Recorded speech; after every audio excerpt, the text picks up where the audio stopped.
আসসালামু আলাইকুম। এসএ আলম গ্রুপের যে আমাদের এই ইসলাম ব্যাংকের যে নিয়োগ দিয়েছে, ওর নিয়োগ বাতিল ও ওকে গ্রেপ্তার করার উপলক্ষে সাভার ইসলাম ব্যাংকের সামনে মানববন্ধন শুরু হয়েছে। এখন দেখেন শত শত হাজার হাজার লোক মানববন্ধন করতেছে। যেমন ইসলাম ব্যাংকের দখল হচ্ছে, এই জন্য মানববন্ধন করতেছে। দেখেন হাজার হাজার লোক এই সাভারের ভিতরে সামনে এই যে চেয়ারম্যান নিয়োগ দেওয়া হয়েছে। চেয়ারম্যানের নিয়োগের বাতিল ঘোষণার জন্য মানববন্ধন করতেছে। হাজার হাজার শত শত মানুষ মানববন্ধন ইসলামী ব্যাংকের রক্ষা করার জন্য, এসএ আলমের জিএমকে বাতিল ঘোষণা করার জন্য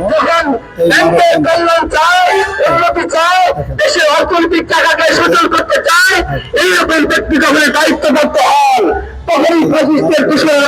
আমাদের বর্তমান সরকারের ভালো আছে। হাজার হাজার মহিলা আমরা যেদিন দেখেছি বাংলাদেশ ব্যাংকের গভর্নর নিয়োগ দেওয়া হয়েছে একজন ঋণ খেলাপিকে, হাজার হাজার লোক মানববন্ধন করতেছে ইসলামী ব্যাংক রক্ষার জন্য। ইসলামী ব্যাংক রক্ষার জন্য এক দুই লোক নয়, এসএ আলমকে বাতিল ঘোষণা করার জন্য।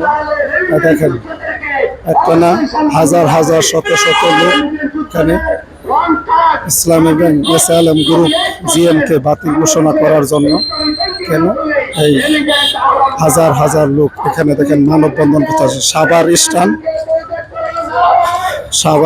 ঢাকা, সাভার স্টান ঢাকা। দেখতেই থাকেন আমাদের এই চ্যানেলটি। আসসালামু আলাইকুম ওয়া রাহমাতুল্লাহি ওয়া বারাকাতুহু।